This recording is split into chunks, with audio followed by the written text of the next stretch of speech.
guys hear me in the back? I don't know how close. Yeah? Okay, thumbs up. Awesome. So welcome to our November NoVA UX. I'm Jody Thomas, for those of you who don't know me. I'm one of the co-organizers of this event, and you guys have probably met Alex, who's over there, as well as Will. I don't know where you are right now. Raise your hand. Will somewhere. So thank you guys so much for coming, and thanks to Viget and Perfect for hosting and sponsoring us tonight. We always ask a couple of questions when we start our events, and I'm curious for who is new to NoVA UX, and this is the first time you've ever attended an event. Awesome. Thank you and welcome. We're so glad that you're here, and we hope that you come out to some of our other events. We also ask who's hiring. Can you guys raise your hand if you're hiring? All right. Since we don't have a mic to pass, if you guys want to keep your hand up for just another second. Laura. Yes. Media barn. Tomorrow's scheduled media barn. Yeah, we have a number of openings from UX developers, project managers, lots of social writers right now. So I'm talking to Justin. Justin Craver, I'm with Esri, leading design team that's building a platform for municipal governments to engage with citizens and NGOs. And we're really looking for a motion designer, UX design, some front end log, and CSS. Some in the back. Hey folks, I'm Vishal Ayyar. I lead the UX team at ATS, which is digital consultancy within the federal government, looking for UX folks. Come on.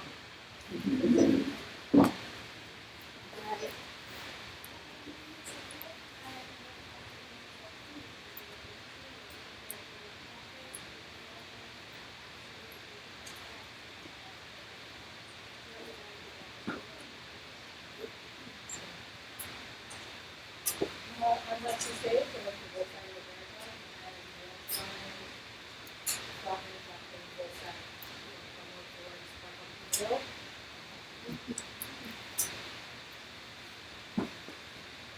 So be on the lookout if you guys are looking for any for those folks. If you or your company are interested in sponsoring, speaking, hosting, come find myself, Will, or Alex. We'd love to have you. And if there's certain topics that you guys are also interested in hearing about, please let us know. And we'll do our best as we look into 2019 to try and get an agenda that really is exciting and compelling to you guys. Next month's event, we're going to be at C-Vent in Tyson's. I think they have a newly revamped office, so I'm super excited to see what that looks like.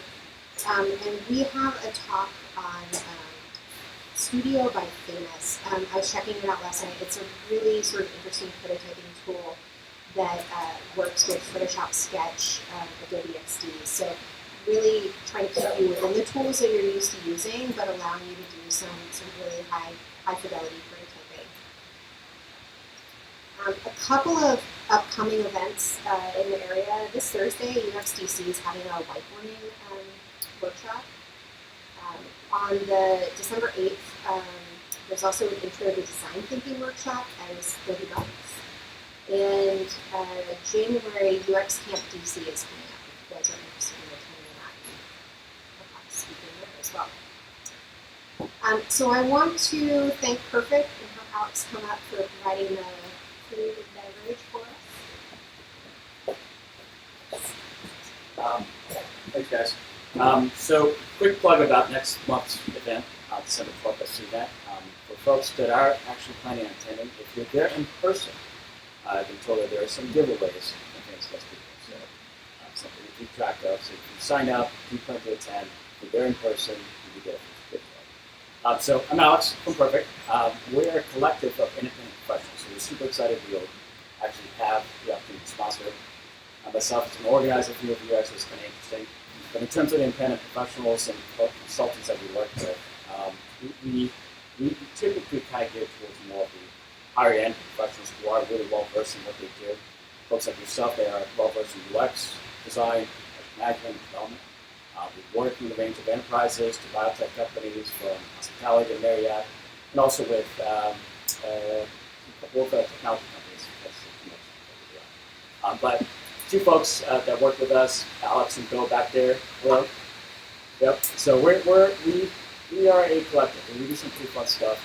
And if you're an independent professional and like to stay that way, you want to be a part of a collective, reach out to me, reach out to Alex and Bill back there. Love to hear from you. But thanks.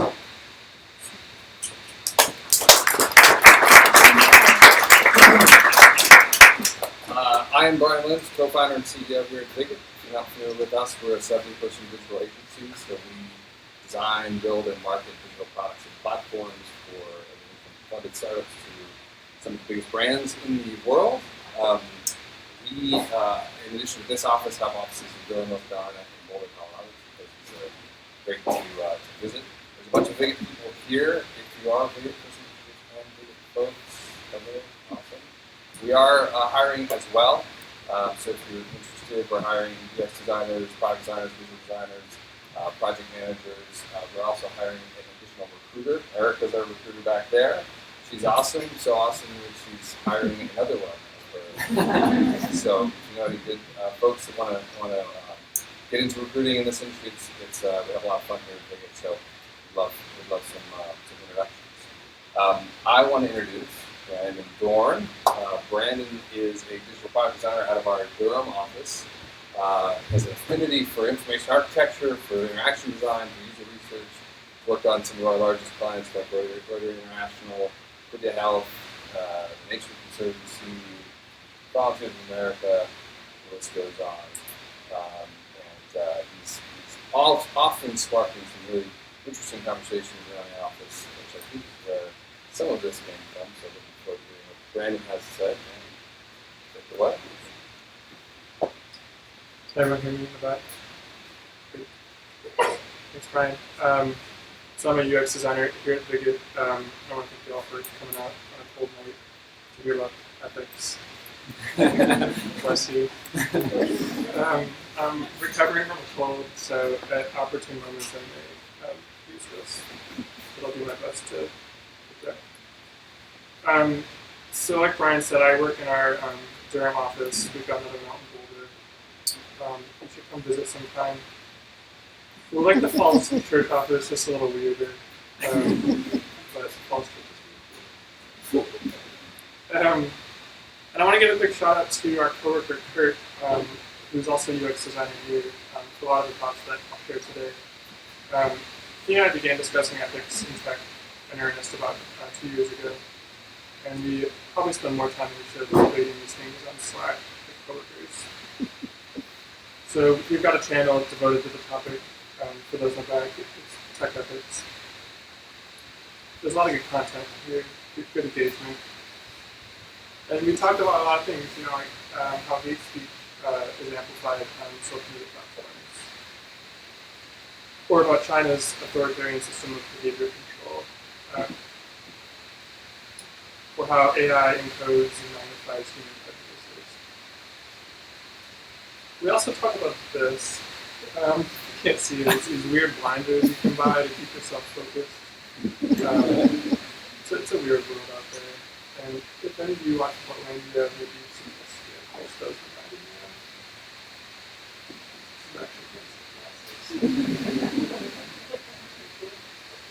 me.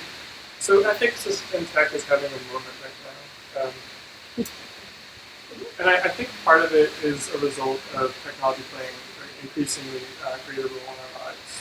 10 years ago, the iPhone was a year old, and today the average person checks their phone 150 times a day. And there's been a lot of scandals at the highest levels of the web. Negligence and abuses of big tech dictate almost daily headlines. And we're right to focus on these things like disinformation, massive data breaches, emotional manipulation, the stuff that gets us into black and red territory. Here's just a look at AI-related scandals in 2017 alone. And part of the purpose of this talk is to try to make sense of it all. I'll get into that a little later. But I want to make a quick note. This happened in 2016, and I'm going to be talking out of it, but I really think it changed the way we, as a public, understand our connected information technology. We received very public lessons about the fact that the health of our information ecosystem matters. People can be nudged and manipulated at scale, and that our digital life really has an impact on the world beyond our screens. So the stakes of our technology are getting higher. And I think we've ultimately, as a society and even as people in tech, are questioning the benevolence of digital technology and what's behind it. And I'll make a quick side note. I'm speaking for myself, not for you, all these things. So if I say something controversial, don't be pretty good. I think there's really an identity crisis happening in our industry. And personally, I find myself wondering what role designers have played in unleashing things in the world that are damaging it. The more I learn about technology, I wonder again if I'm somehow complicit in what's going on. Little old me working at a tech company with 70 people. This is actually my brother. He's 4 years younger than me, and he works at the company now. So we're concerned about the future of the web. We know its potential for great data. And those examples that I showed earlier, they feel a little distant because at Bigot, we don't often deal with those issues in our day-to-day work. We work with all kinds of clients, some of which are nonprofits, or higher ed, or medical clients, or Privia, people trying to do good in the world. It's one of the reasons I want to work here. Because we make products like this. This is called Wildlife Watch. We made it for WWF, the conservation people, not the wrestling people. And it's an app that helps customs agents identify animal pelts at the border. Some pelts are illegal to hunt, many of them are, but it can be hard to tell what you're looking at. And so you open up this app, and the UI will ask you questions about what you're looking at in a really simple flow to indicate what you should confiscate or not. Things like this are benign. They're designed for good, and I believe they're doing good. We need to look at something one of our UX has put together is a taxonomy of all the logic needed to create that UI. This kind of stuff. So the thing is, a lot of us don't work in big tech. Maybe most of us in tech generally. We might work at a university or a mid-sized product company, but just an agency that doesn't make headlines. Not all of us are on the level of the march towards Silicon Valley. And unlike some, I don't think it's right to instinctively boycott working at big tech. They need ethical market designers. Big tech is broken. It needs to be fixed. But I do want to make the case that change won't come from the top. And so this is what I'm going to talk about today, trying to understand the ethical dimensions of design in our day-to-day work for those of us who don't work at big tech. And I think we need to start by realizing that we aren't really taught this stuff. Mostly we get by on instincts about what's right and wrong and follow our conscience in what we do. And that can certainly get us far, and we should do that. But there are some really smart people thinking deeply about ethics in tech who can help us strengthen our intuitions and learn to look deeper at some of the causes for the problems we're seeing today. There are some of them, and I'll be quoting them a little bit today. And if you're interested in this, I recommend looking them up. They're giving TED Talks, writing books, writing op-eds. I've heard Pamela Havlicek speak a few times in Dorn in local Montreal. I credit these folks with getting me further along in this a few years ago. So we really need to self-educate, and that shouldn't be news to anyone. And I'll admit that I'm not nearly as knowledgeable about this stuff as I should be. I'm a designer talking about ethics, not an ethicist talking about design. But I'm going to do my best to summarize what I've learned so far. So, a good place to start is thinking about what ethics is in the first place. And I think it's to be asking this question: what should I do? And a lot of times the answer to this is obvious. And most ethical misdemeanors don't even cross our mind because we're nice people and design for others how we want them to design for us. But are good manners enough? I mean, no one at Facebook set out to create a platform that propagates hate. And I think we need to realize that well-intended people can create bad things. So ethics isn't about just being nice. It's about interrogating the work, holding it up against the things we value. Jacques Ellul was a 20th century sociologist who studied technology. And he puts it like this: ethics isn't a matter of formulating principles, but of knowing how to evaluate actions in particular circumstances. And if you think about it, this is kind of the heart of UX. You think about design decisions in the context of actual human experience. UX has at its core ethical concerns. But a little later I'll show that user-centered design, I think, has been co-opted by big tech. Nevertheless, it still retains its potential for renewal in our industry. And so I think it's kind of a knee-jerk reaction. It can be tempting to want to codify ethics, to remove any ambiguity about what's right and wrong in tech. Hold a conference and draft a manifesto and propagate it. And for the record, I think codes of ethics should be used at agencies, in fact, if only as a starting point for working with clients and for orienting new hires. Here's the stuff we care about. Here are the lines we won't cross. We need guidelines and rules of thumb, but they're only a starting point. Because the thing is, oaths are easy to forget. Rules are easy to check off and be done with. Schedule an ethics meeting and move on. A friend of mine actually sent me this a few weeks ago. He goes in the bag, there's a whiteboard that says ethics, 9 a.m. to 1 p.m. 4 hours to do it. Sounds like something maybe Tim Ferriss came up with. And the thing is, codes of ethics and rules don't change the way we think. And what we need is to learn to see differently. And it turns out ethics are hard to learn. Professors of computer science are wrestling with this, and some have turned to fiction, especially science fiction, to help students grapple with ethical situations. Fiction offers students some distance from the situation, think critically about it. And to also think about, especially science fiction, to think about the consequences of technology that hasn't been invented yet.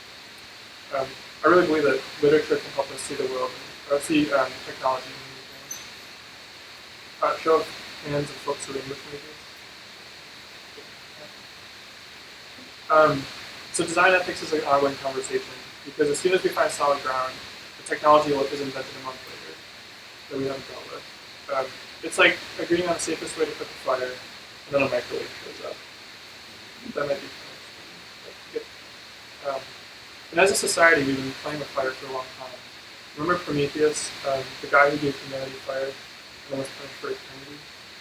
Fire is life-giving and deadly. We need to realize that our innovations always outpace our ethics. It takes us a while to adjust to them. We've been wrestling with the concept of tech since the caveman first broke his finger. And I'm going to quickly go into a little rabbit hole, but trust me, really worth it. This wrestling about our technology often ends in a stalemate, and there are two general camps that folks tend to fall into when it comes to tech ethics.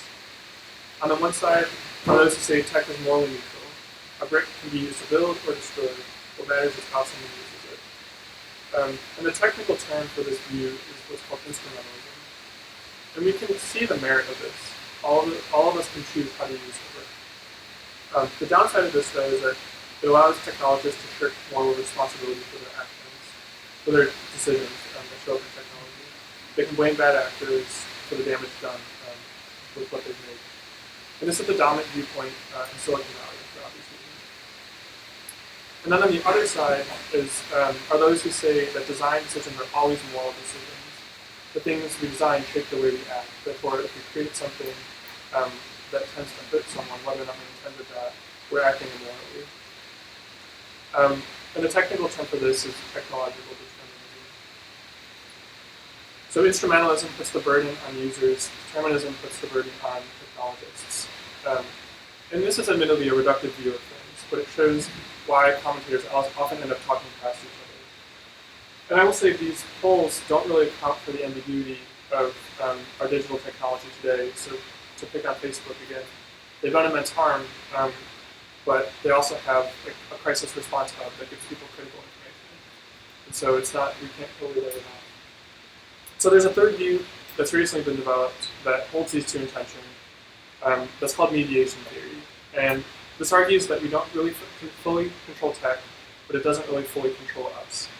Instead, we're using technologies to co-create the world. We're creating a world together. And for example, people are beginning to think what it's going to mean for humans and AI to work side by side. To use an analogy, mediation theory, you can think about a violinist. So the music isn't really a result of just the musician or the instrument in isolation. It's a combination of how they interact. So when we talk about design ethics, we're talking about proper design and proper use. We can't just do one or the other. The problem is, unfortunately, the music isn't always good. Sometimes it's pretty awful.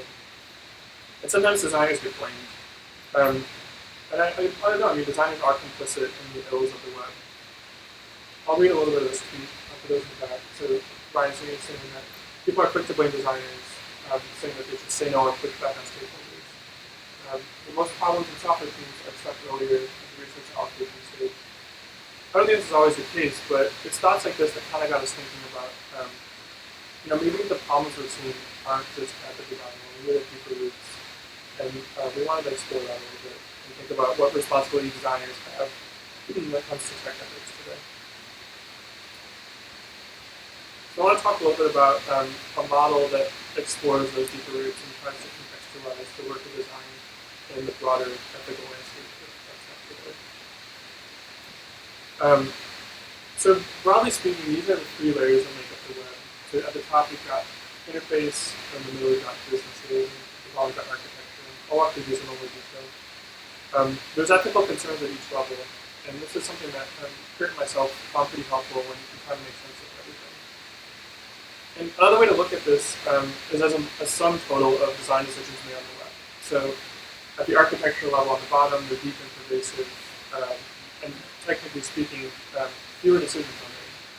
At the business level, they get a little more diverse, and then at the interface level, you have proliferation of granular decisions that can be changed over time. So think about how these are nested. So the ones at the top, specific and easy to change. The ones at the bottom are more abstract and limited. And here's a little what's going on here. So there's problems all over the place. We've got privacy issues, surveillance capitalism, I'll talk about that. So algorithmic bias, victim design. And there's just really problems at all these levels. But a lot of these have existed since the dawn of the web and can't be solved by addressing the top level alone. And I'll make a quick note. When we talk about Elon Musk tweeting stupid things or Elizabeth Holmes lying about Theranos to investors, we might call that failures of personal conduct or corporate conduct. Those are certainly ethical issues, but what I'm concerned about today is the ethics of the design object rather than conduct. That was a distinction that we found helpful. Those obviously have implications on design and tech design. So we as designers have a responsibility to address those where we can, but they are different issues in design ethics. So let's talk briefly about the architecture layer. So many of the problems that are making headlines today have been around since the beginning of the web. It's just taken 30 years and congressional hearings with Silicon Valley CEOs for debate about tech ethics to go mainstream. So some of you may recognize this guy, Tim Berners-Lee, who invented web technology. He anticipated a lot of these issues early on. So in '99, he wrote a memoir about inventing the web a decade earlier. Before that, and he wrote that information quality, bias, endorsement, privacy, and trust, fundamental values in society, make the web highly susceptible to exploitation by those who can find the end. He wrote this 20 years ago. And a few months ago, he made an even more grim assessment. The increasing centralization of the web has ended up producing, with no deliberate action of the people who designed the platform, a large-scale emergent phenomenon. This is pretty powerful. For one, he acknowledges that no one really intended to get where we are, with Google owning 77% of search traffic, Amazon owning 50% of the e-com market. One of his core principles for the web was that it remained decentralized, with no one organization controlling traffic. Yet, we needed help finding info online, and so search engines started popping up, and eventually get Google, which earns about $30 billion a year selling user data to advertisers. And he also uses the word anti-human to describe the ways technology has been used to take advantage of people, emotionally, psychologically, and politically. And so we're at a point where advertisers or politicians can use artificial intelligence to tailor messages in specific ways to people based on demographic information, which I'm sure all of you are aware of. So I want to talk about four 4 ways that core aspects of the web architecture have caused a lot of the issues we see today and have been used to cause them. What began as ideals have been distorted and misused. And so the first point seems so obvious that it feels like it doesn't even need to be said. The web is an interactive medium as opposed to a passive one. So we talk about users because the web is used, not viewed. So unlike television, film, or print, web can take people on the web can take direct actions on it while using it. They can say things, buy things, they can share things. And this isn't just a side effect of the web, but this is a core feature of the web. And the endless possibilities for direct user action and the ways that digital objects can enable or discourage various actions is a bedrock issue woven into every level of that ethical pyramid. And so the web's interactivity and measurability make it an ideal medium for behavior manipulation. And this isn't necessarily insidious, but as designers, we have to come to terms with the fact that we're always manipulating people. We're creating persuasion architectures. And what we don't often recognize, I think, is that the interactive nature of the web creates a power imbalance between users and creators. And this is something architects have known for centuries. Designers, engineers, and business interests are builders, controlling the environment, setting the rules, and playing to people's natural tendencies. What we get to choose as designers is whether we're building a library or a casino for our users. And also the web is open, so anyone can use it. And that creates a whole bunch of ethical considerations that have been around since the start. So I mentioned the Tim Berners-Lee quote about the social consequences that could arise from a network like this. And a lot of early critics brought these up. They were emphasizing things like the dumbing down effects of a platform that elevates folk wisdom over expert knowledge. If you don't like what an expert says, there's always another website or YouTube video with a second opinion. And Zeynep Tufekci makes the point that many of the most noble ideas about free speech simply don't compute in the age of social media. John Stuart Mill's notion that a marketplace of ideas will elevate the truth is flatly belied by the virality of fake news. And the famous American saying that the best cure for bad speech is more speech loses all its meaning when speech is at once masked but also non-public. How can you cure the effects of bad speech with more speech when you have no means to target the same audience that received the original message? Another core feature that's been manipulated is the fact of the web's measurability. So we're talking about quantitative measurement here. So because metrics like page views, time on site, and engagement are available to us, they naturally become a kind of default way for understanding user behavior. But I'm sure we're all aware of the superficiality of these kinds of vanity metrics. Just because something's easy to get doesn't mean it's an indication of actual user experience. And I like this quote by Ken Fowles. So he says that at the heart of the dark pattern, the addictive app, and the disinformation problem lies an undue fixation on quantification and engagement. So as designers, we need to learn to critique the underlying ideas and aspirations that are causing irresponsible design. We need to show clients, coworkers, and higher-ups the practical consequences of their decisions. And last, the web is still technically decentralized, but in practice, it certainly isn't, at least not the way Tim Berners-Lee intended. So today, over half the world's population is online, and over half of them are monthly active users on Facebook. Google currently accounts for 77% of all organic search traffic. And estimates suggest that these two companies account for 75% of referrals to top publishers online. So decentralization is again, in practice, not really existing anymore. And as designers, our professional domain is built on top of an infrastructure that is skewed to serve a few giant companies rather than the health of our society. We're pretty much powerless to change it, as designers at least. The design of this infrastructure is a fundamentally political challenge that we will only solve as citizens, not designers. I think we need to keep that in mind. So, a lot of people are calling for regulation. You might have seen Tim Cook's recent speech. I think it was, I don't know if it's to be aware, but it's been echoed in all quarters. And Zeynep Tufekci reminds us that in the 20th century, the U.S. passed laws that outlawed lead and paint and gasoline that define how much privacy a landlord needs to give his tenants, and that determine how much a phone company can surveil its customers. We can decide how we want to handle digital surveillance, attention channeling, harassment, data collection, and algorithmic decision making. We just need to start that discussion now. And I think as designers, we're in a unique position to shepherd that discussion.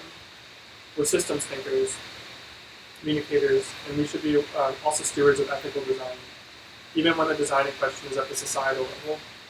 It's our duty to be informed and to care even when things are out of our control as individuals. And one quick note too, so Tim Berners-Lee is working on a technology called Solid that is intended to change that infrastructure layer. And so when I say it's political, it is, but there are also people taking steps to change architecture, whether that will actually happen in a meaningful way remains to be seen. But as Tristan Harris says, we need a design renaissance to imagine the world we want to live in for people to live.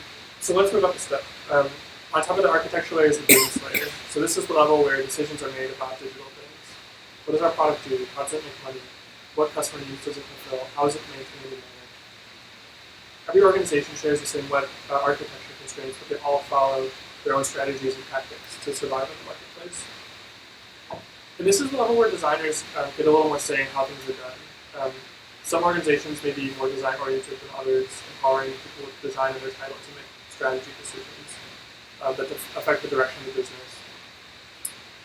Whereas other organizations might treat design as just a veneer on top of business requirements. But either way, designers are able to heavily influence it.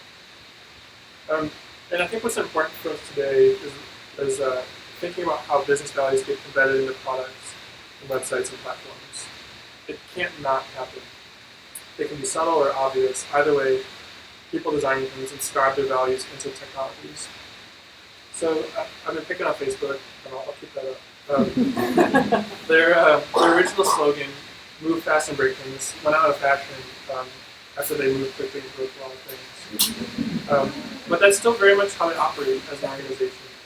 They value speed, novelty, reach, connectedness, efficiency, time on site, at the expense of good human experience. Just to give an example, they're experimenting with immersive AR and haven't even begun to solve issues with online harassment. That should give us pause. Or take Netflix. Their CEO, you know who their CEO, Reed Hastings, sees as their main competitor? Sleep, yes, not Hulu, not HBO. And this makes a kind of perverse sense, I guess. They're the global leader in content streaming, and people fall asleep when watching autoplay videos. But what if they chose to respect sleep as a human limit instead? What if you could set your bedtime on Netflix to see what movies or shows you can watch and still get to sleep on time? This is Dave's idea. So this is just a markup. What if when you hovered over a movie, it would show you, hey, it ends by the time you want to go to bed. If they did something like this, I don't think they'd lose any customers. I think it would show people that they genuinely care about their well-being. And you're starting to see this kind of stuff in Apple's device usage monitoring. So there's a group called the Center for Human Technology. I recommend looking them up. And they encourage designers to reimagine their products with a clear understanding of what it means to be human and to have compassion for our vulnerabilities and needs. And just contrast that with the way we typically talk about technology. So they show how Google Maps could suggest transportation options based on fitness goals, for example.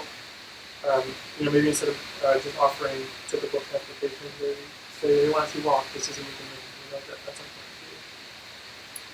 Another example I really like.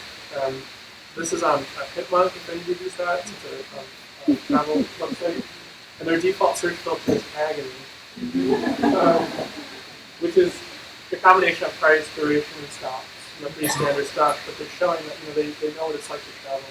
They're on your side. And I want to use another example. So Basecamp, their products aren't perfect for those who use it, but I appreciate their attempt to build based on what they believe. In particular, they try to help people stay in control of their time and attention and to leave work at work. So in his post, "Move Slowly, Fix Things," designer Jonas Don describes their approach. He says, "We design our product to improve people's work, to stop their work from spilling over into their personal lives. We intentionally leave out features that might keep people hooked on Basecamp all day in favor of giving them peace and freedom from constant interruptions. And we skip doing promotional things that might grow the business if it violates their values. So they're trying to build what we might call technology. And what I'm trying to get across is the fact we need to be aware of the values that we're inscribing into our technologies. And a good place to start with this is to think about our values. Here's a list called the 12 values of human import.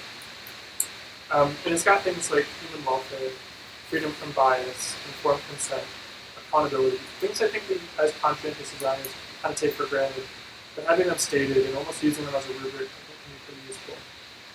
Remember, ethics is the act of evaluating things in context. So take trust, for example. We trust someone when they reliably treat us fairly and respectfully. In an interface, this means that buttons do what we expect, what we expect when we click on them, or content is clear and up to date. And many dark patterns take advantage of people's trust by using a common interaction pattern in an unexpected way. I don't use Windows, but I guess this happened recently, somewhat recently. So they had an update modal for the OS, and normally when you click a close link, it hides the modal, but Microsoft is getting impatient. So in this case, when you click close, it initiated the update. Yeah. And the technical term for this is a bait and switch. Over the darkpatterns.org. And I like what one commentator said about this. It's like going out to your car in the morning and discovering that the gas pedal now applies to the brakes, while the brake pedal washes the windshield. So the value of identity is a little less obvious. It has to do with the way that people are represented in digital systems. Psychologists remind us that our personalities are unified and multiple. I'm one person, but I'm slightly different whether I'm at home, or at work, or hanging out with my brother, or walking my dog in the woods. But I think what we need to keep in mind as designers is that digital representations of people are inherently reductive. People can't be fully represented by any system, digital or otherwise, because they're being represented on the system's terms. And I think we inherently know this. Our Facebook or Instagram or Medium profiles only show a little of who we are. So the artist Charles Gaines dealt with this idea in his paintings in the 70s. He would take a photograph and then begin to abstract it, and showing how systems distort people and things even as they try to represent them. To use one critic's quote, they objectify people beyond recognition. Here's another of his paintings. You would take a picture of a tree and then using a plexiglass grid, fill in squares of paint.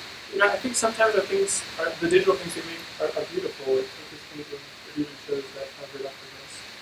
But we can't forget that we're making systems that represent real people and things.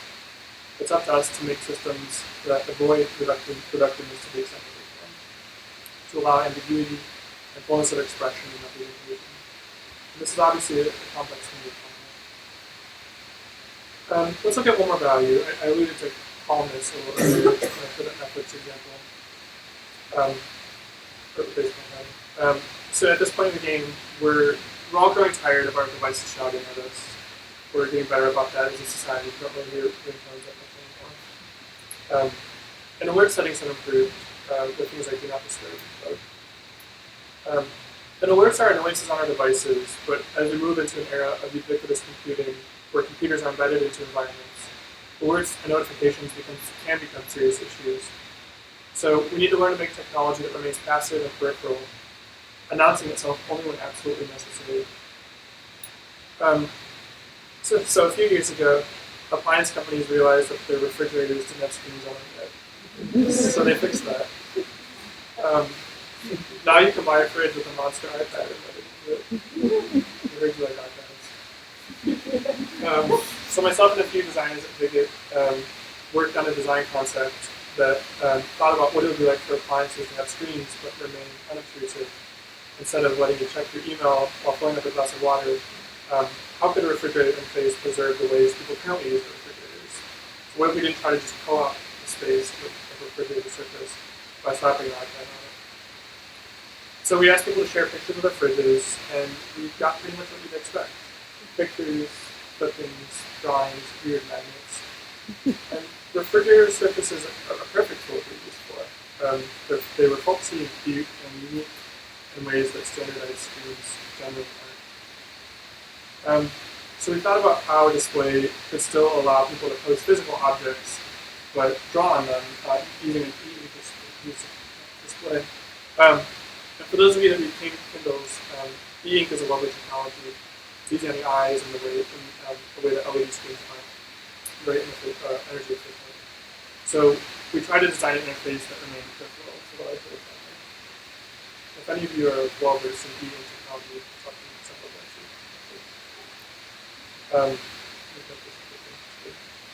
So there's lots to think about here. If you're interested in values, particularly, there's a good paper called Human Values, Ethics, and Design by two scholars, Friedman and Klein. And it occurs to me that designers can fail these values intentionally, like when they design disrespectful UIs, but they can also fail them out of laziness or negligence. And a number of catastrophes have occurred as a result of negligent design. Patients don't get the appropriate dosage they need, or critical information is obscured by the way it's presented. Edward Tufte makes the argument that the Apollo 11 disaster can be traced back to the PowerPoint slides used to convey mission-critical tasks. Design decisions can become life and death decisions. Thankfully, not all our decisions can be that mistake. It's a good thing. And sometimes, if you're negligent in the right ways, you might even earn some cool points. One core web brutalism is all the rage these days. And so we try to think intentionally about what we do, but sometimes we struggle to get beyond the screens we're designing, to value impact over form, to use Mike Montero's words. And usability testing doesn't guarantee this kind of consideration. People aren't just opening our websites and usability labs, they're looking at them while distracted at the grocery store or in a moment of crisis. Eric Meyer's written about how designing for emotion just doesn't mean designing for delight. In fact, it means sometimes the opposite. Delight may be a completely inappropriate goal in certain contexts. So I want to argue that what we're really after is what the philosophers call moral imagination. To imagine the ethical consequences of our designs, to see the values that we're inscribing. And we need to help others that we work with and work for do the same. And for most of us, I would say our clients and our company's values correspond with our own. We wouldn't probably work otherwise. But what happens when they don't? UXers are in the position of negotiating business needs and people's experience. And so sometimes it feels like an irresolvable tension. We're trying to do right by our users while still accomplishing business objectives. And sometimes design gets bullied by business into doing things it doesn't want to do. Jonathan Sherry, who wrote the book Tragic Design, gives an example of how designers can become ethical voices in their organizations. For one, it can be meaningful to simply name dark patterns and irresponsible design when you see it. This isn't confirm shaming. That's a bait and switch. That's misdirection. Naming things forces them out into the open and requires discussion and correction when necessary. This is a thing and it's bad, and here's what we risk. So he also suggests using analytics to show the consequences of manipulative design. He talks about a time when his company decided to charge subscribers after their free trials ended without their consent, technically called forced continuity. And the numbers showed that the subsequent deactivations far outweighed the initial signups, not to mention damage to brand perception. So we need to consider how to frame ethical problems as business problems. But sometimes companies profit massively by going against their stated values. Google employees petitioned against Google's bid for a Pentagon contract by pointing out how the company would be violating its beliefs. Microsoft employees did the same. But the point I want to make is that designers have a role to play as ethical safeguards in their organizations, UXers especially. Not that we should go looking for ethical issues where they don't exist, splitting hairs about color usage and the like. But like I said earlier, at the heart of UX is concern for real people using technology. There was an article I think that came up today that was interesting, talking about whether employees can really change the ethics of their firms. And the author quoted a business scholar who says that tech managers often consider how the ethical and moral implications of their choices affect their ability to attract and retain And I think that's really changing the landscape of tech. Whether employees petitioning against Google actually change Google's value is one thing, but people are really sticking by what they believe. So I want to give a small example of something we can work on. I trust none of you other panels. So confirm shaming, I'm sure you've experienced. Things like subscribe to our newsletter, yes, or no, I'm an idiot. People are still doing this nonsense. No thanks, I'm fine with losing customers. Subscribe, then I don't like to say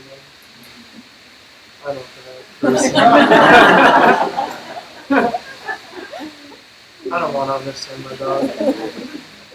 This was my favorite. Yes, I want to learn.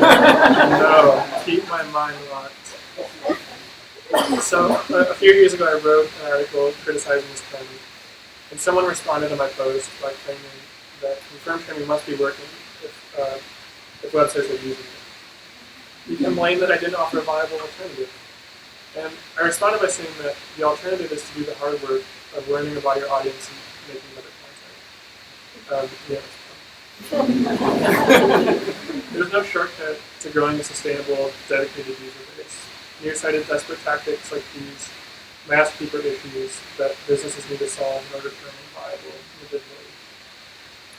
I think we need to remember that sometimes design issues are business issues in disguise. Sometimes design can mask business insecurities. And design can't solve a business problem. And I think as designers, we need to be direct about things like this. If you can't stand up to a client or stakeholder about something that's small and confirm things, you're abdicating your ethical authority. I speak for myself too. You can't be afraid to use language that is bad. So I haven't really talked much about the interface layer. And that's probably because I don't really think this is where the real problems are for the kinds of conscientious designers who spend an hour listening to talk about design ethics. And if you only walk away with one thing, it would be this. Usability isn't enough, accessibility isn't enough. Facebook's highly usable and highly accessible. Those are the problems. I think we need to ask if what we're making is good. This is a good quote, I'll read it in full. The strategies that create desirable products also foster addiction. That we find it difficult to tease apart addiction and desire speaks to the failure of the experienced design movement. Designers haven't interrogated the difference between enjoyable and habitual use, and the rhetoric of design for delight has directly contributed to addiction. This is from Kenneth Ball's book, Future Ethics, which I recommend. And I struggle with this because, honestly, most of the time I'm just trying to get clients to usable. I'm trying to get them up to here. It's kind of a small diagram. I think it explains this well. So it shows, if you're down here, thoughtless design, you're losing business. Up to here, you're getting into persuasive patterns that are beneficial for business and for users. Beyond that, you're starting to manipulate people.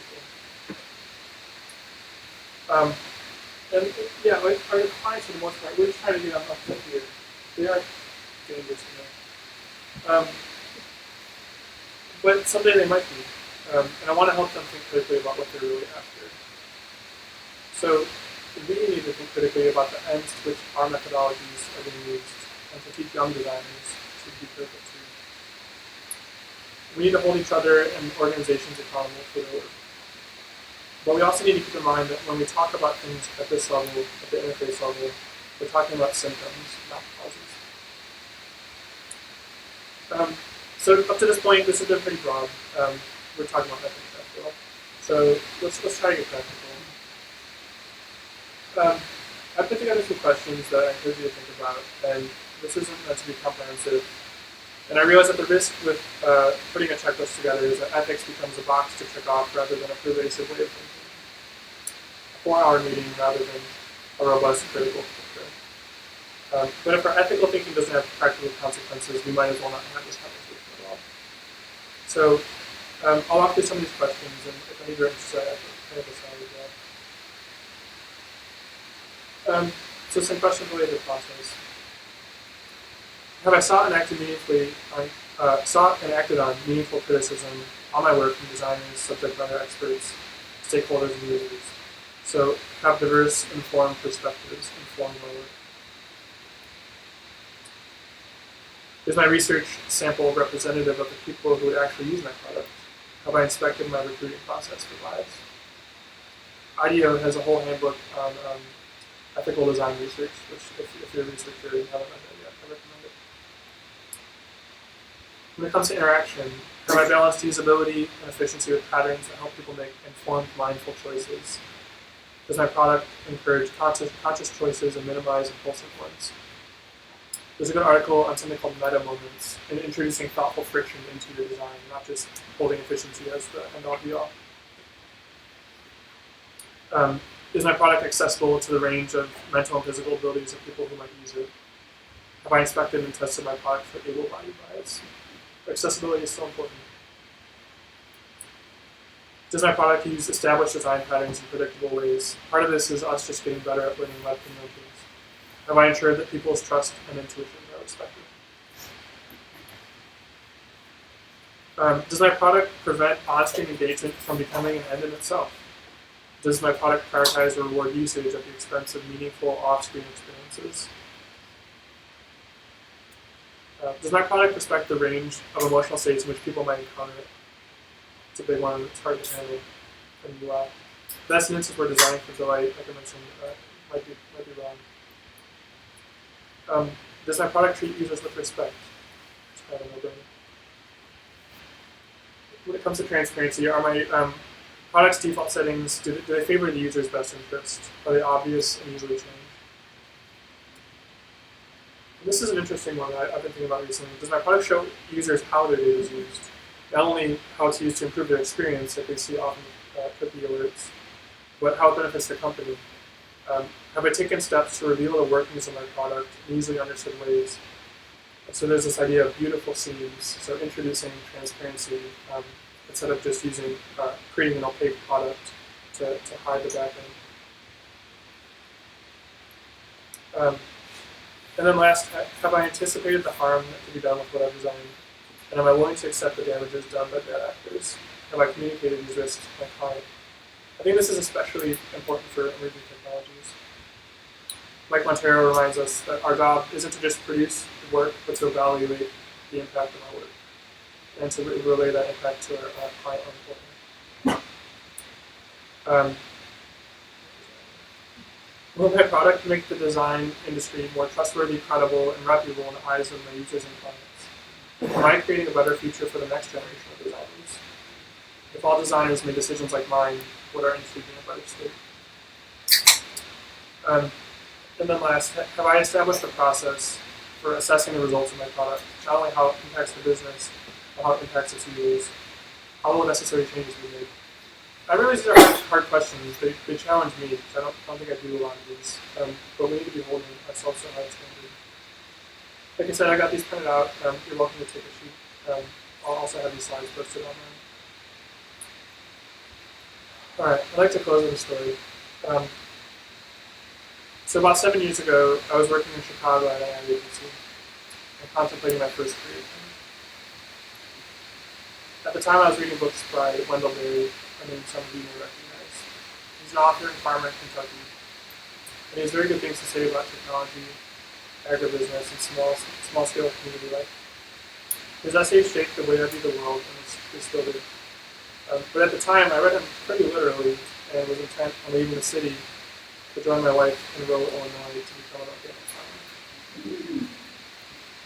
I didn't grow up on a farm, and the closest I get to farming is pulling weeds. I didn't become a farmer or anything like that. So, though I was set on leaving my job in the city, I was hesitant about coming here.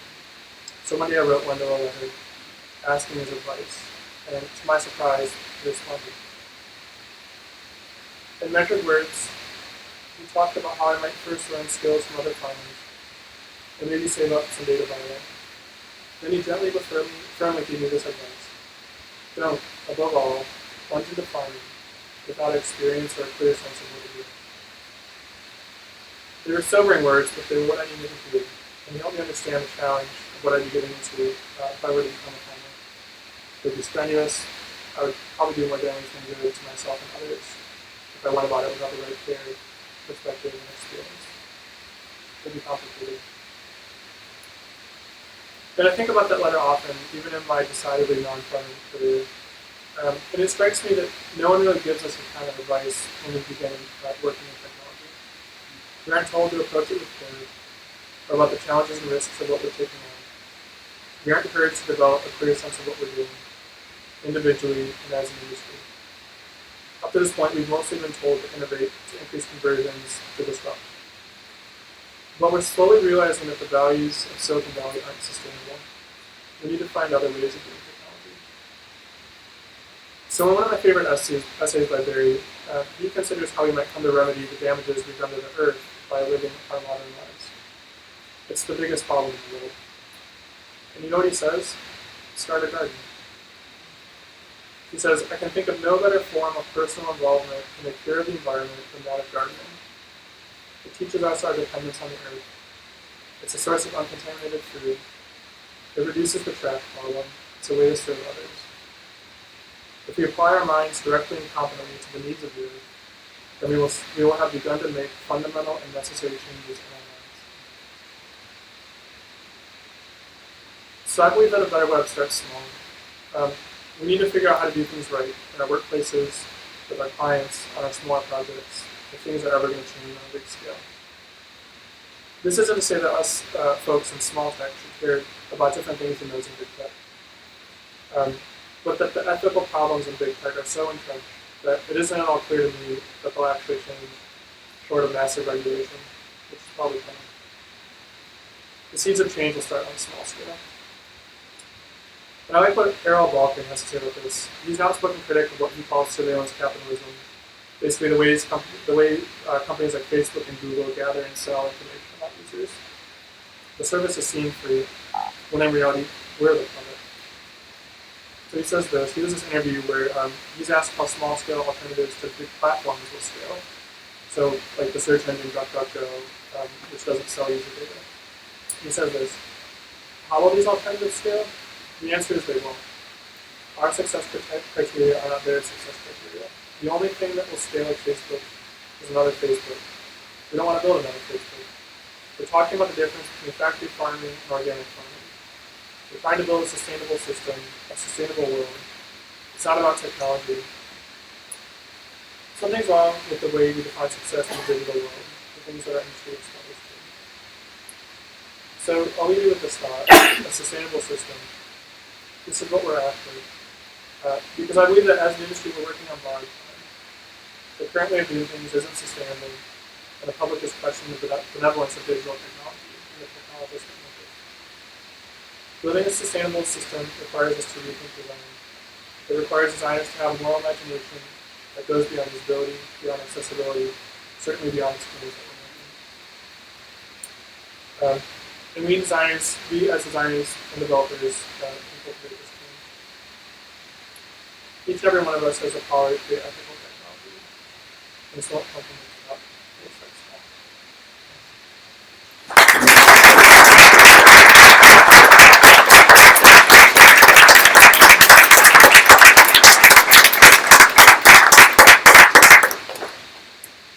So I think we're going to take a few questions. We don't have a mic to pass around, so just speak really loudly if you have a question. And Yeah.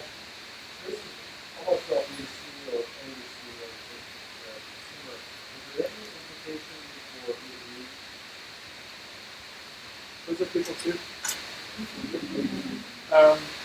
It's a good question.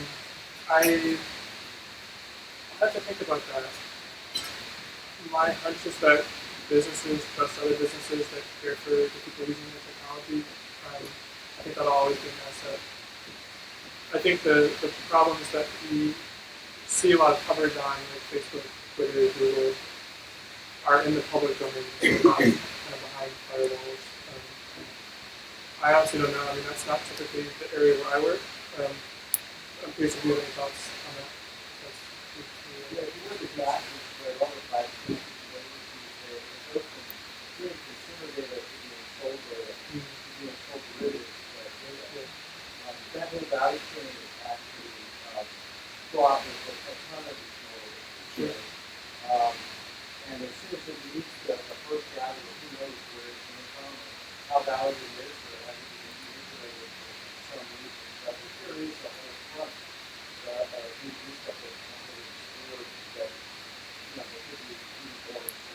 Yeah, that's a good point. And I don't think that's getting all the coverage it needs to because it's not easy to do.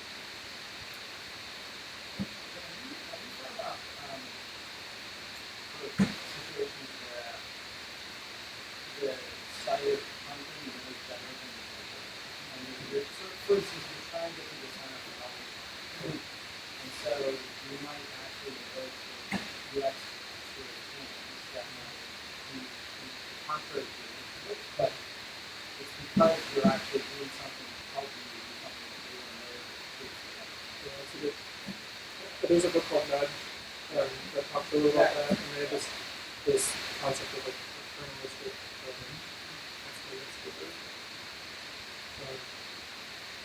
libertarianism. And they don't have any really answers to that. I mean, one example I can think of is how on Facebook they have technology that can determine if you're suicidal or anorexic. And someone who is working for a company that's trying to help those people, for them that data will be invaluable, and they really are helping them. But the fact that they can determine those things means that they can also send propaganda to someone that's indicating certain quote-able needs. I don't know. I think it's ultimately how they're using it.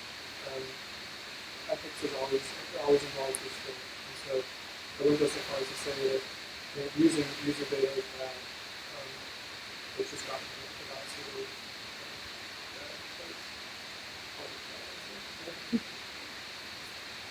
yeah. One of the things you said, and I agree with, is maybe our defaults in favor of the use. Yeah. So is that part of the application? Sure. Is maybe your defaults. I mean, there's so many decisions. You are, It's yeah. good or bad for the user, Yeah. but maybe the user might not be informed enough to make a decision. That's a good point. Yeah, I think it kind of gets back to this. Sorry. Those 12 values and a win. Because we're always creating persuasion architecture that doesn't not do that. And so we need to fold up our decisions and our products to the value that we're looking for. That's honestly something I've never done intentionally. I think up to this point I've always come to work from what I thought was right. And frankly I haven't had to deal with a lot of ethical situations that do that kind of stuff. But I think in that case, that might be an interesting something we'll do. Obviously, our capacity for self-justification is pretty unbounded, but I don't think the fact that we can persuade people doesn't make it wrong.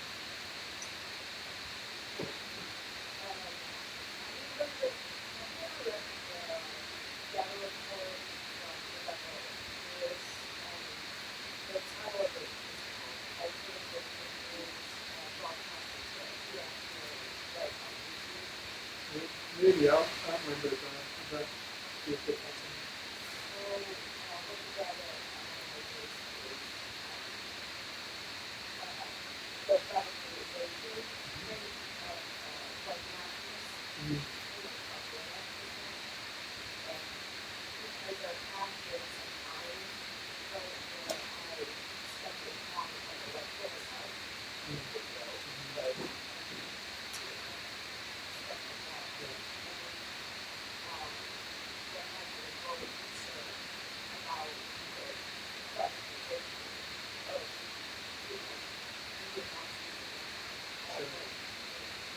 Yeah, I think that's an instance where people have talked about how, especially YouTube's algorithms, will send you to more and more hardcore content. It's just the way it's designed. And that's what keeps people engaged. It's good for their business, but that it isn't one concern.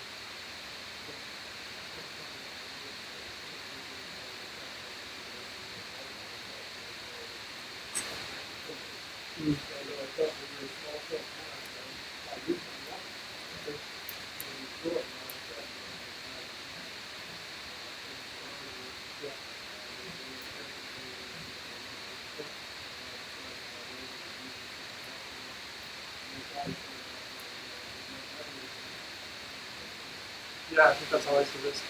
So that's scary.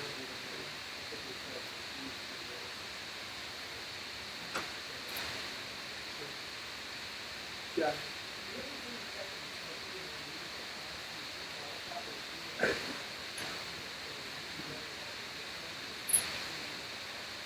That's it's a good question. Did everyone hear what he said? Basically, if I heard him right, do we kind of express our values early on in the client engagement before we design the work for the client? I'm going to defer to Brian on that. He said yes. I know we try to supply the values as well as we can, both in the clients that we choose and how we work on projects. I think it's just a good decision on how businesses are doing, good values, good values, and good things.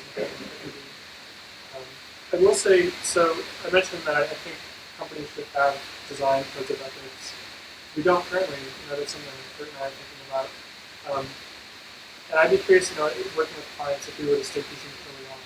Like I said, we really haven't dealt with these issues that, in our day-to-day work at least, that I've talked about. The biggest value for me is just thinking about being anticipating and thinking about kind of broader consequences of what we do. But I could see at some point, trying to institutionalize those a little bit, just define them. So then, the client asks us to do something.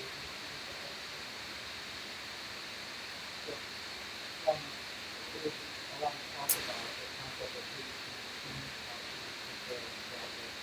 one of the things that we're struggling with is who defines it. Who defines what people do? Most people who are saying history do not call it hateful. Right? But other people would. And the danger of Fahrenheit 451 happening. The book is whatever. Who defines it? Inappropriate. Yeah. So the only thought I have on that is that in the U.S. we have pretty liberal and philosophical views of freedom of speech. You look at Germany, there are things that you can't say in public.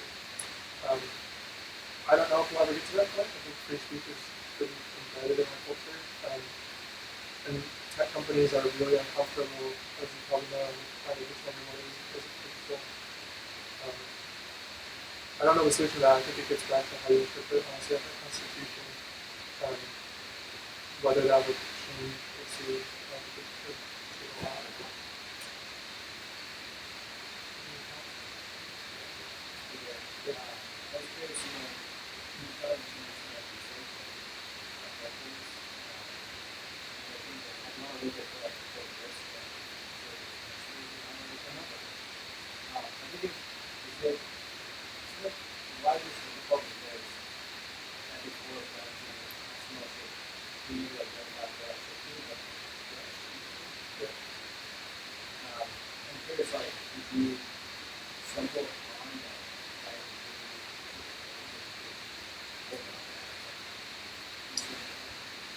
Like this was a good thing.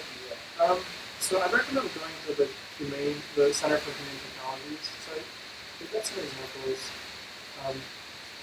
One example they did is Duolingo, and that's an instance where they're using persuasive patterns to keep people using the technology, but it's for an end that I think most people will agree it's good. Learning the language. I don't know if there's anything that's like if there's anything that's like outright good, because it really does depend on the context.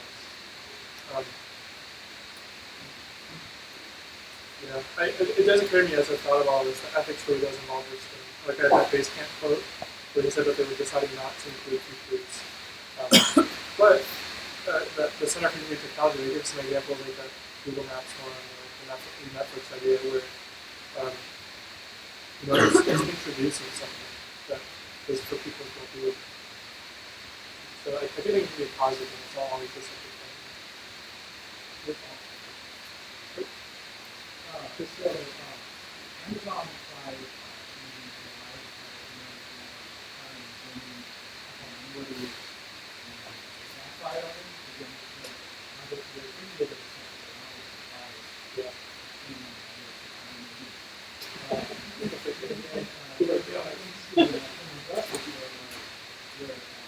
The whole board of you study AI to figure out who you are, who the money is, not, and of course, your biases and you see that as a matter of ethics.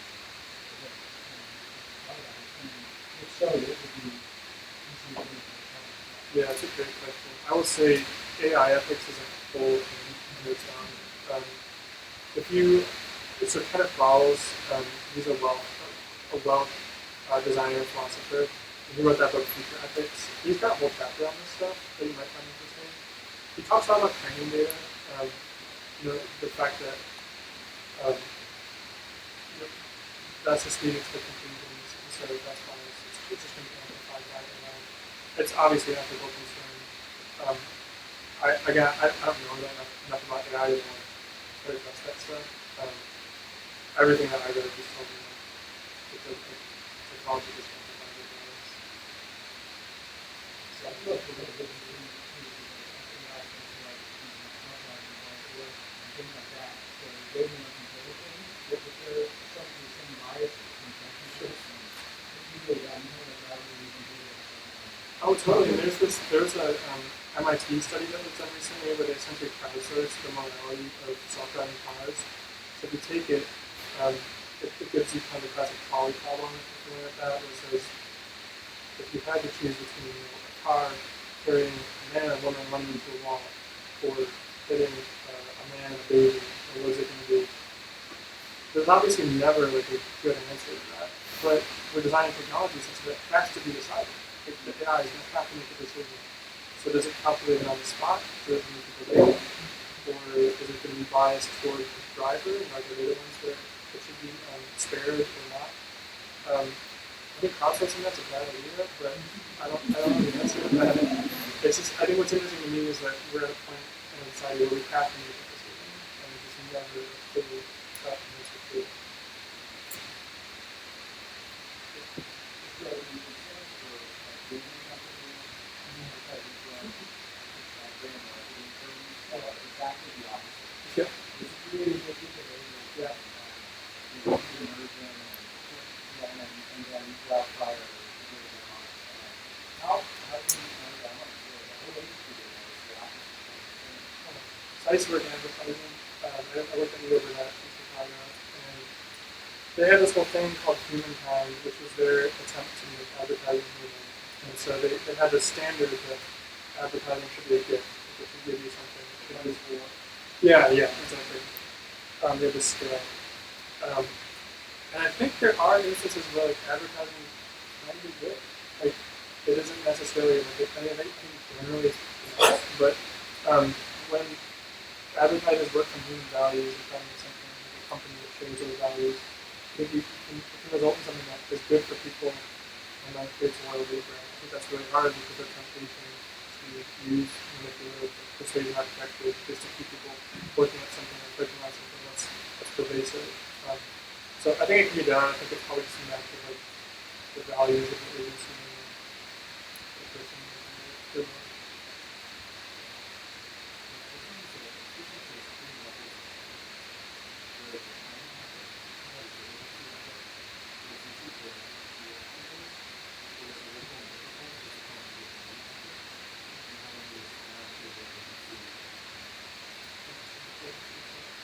So the way that we as an agency will respond to the values that the client has, the long attention rate.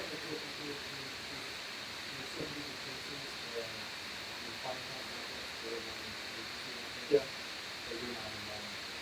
Right.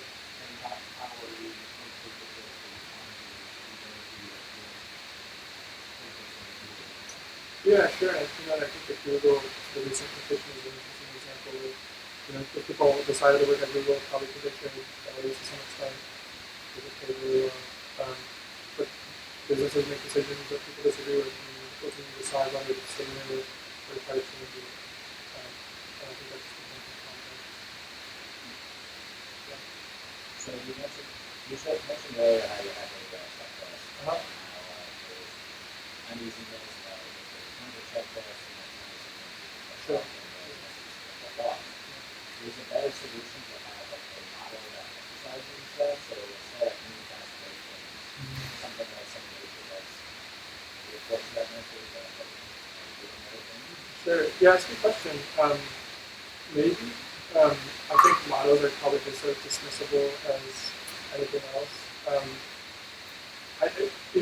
When I was thinking about the checklist, what I liked about it, so there's this checklist out there for data scientists. You can look it up. And it's just questions asking about your training data, algorithms, But what I liked about that was that even though it is a very granular, specific things, it's making it too creative. And so, again, you can self-justify the layout as human beings. But the broader point I hope to make is that we need to look at ethics as kind of a continual pursuit. We need to be thinking about it as an inherent aspect of design. Whether that leads to a motto at a company, whether that leads to an ethical checklist, whether it leads to questions that we ask about design fatigue, something like that. I think it'll just depend on the context.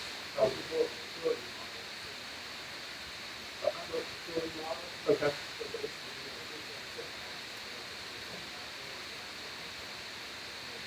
So we formalize it.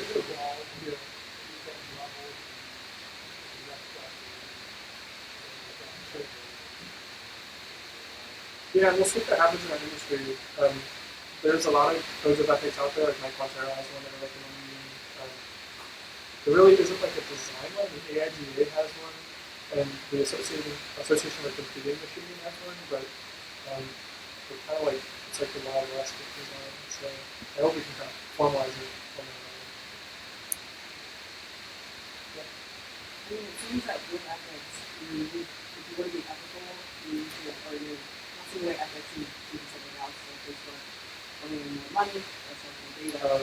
Is there a, do you see a future way where you can both be ethical and making money?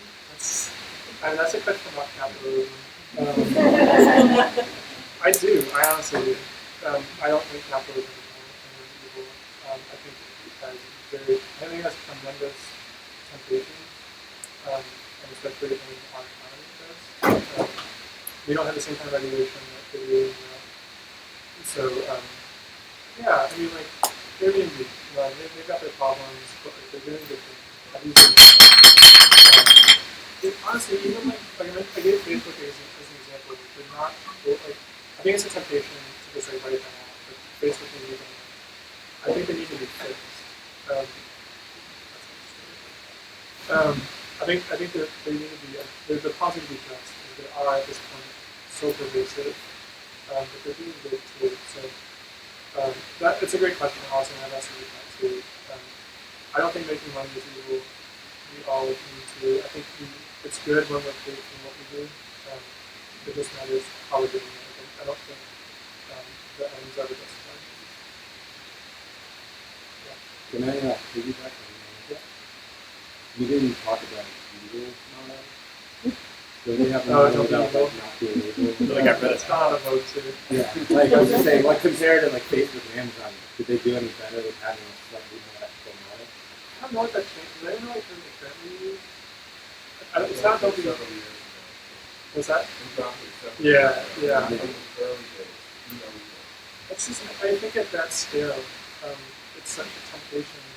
And that's why I don't really think I can talk authoritatively about ethics at that scale. I think I can criticize Facebook and Google, and we need to be holding them accountable, but when we talk about what it means for like Google to change, I mean, that's like, they are an ad selling company. They sell data to make it happen. Avenue of revenue. That's not inherently bad, but they did a lot of revenue. So, yeah, I'm very skeptical about this.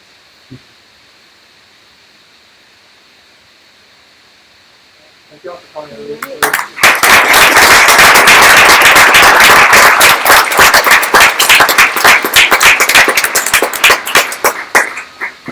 Thanks again. Awesome. We got the checklist. Thanks to Viget. Thanks to Perfect. And definitely come out to our December meetup as well.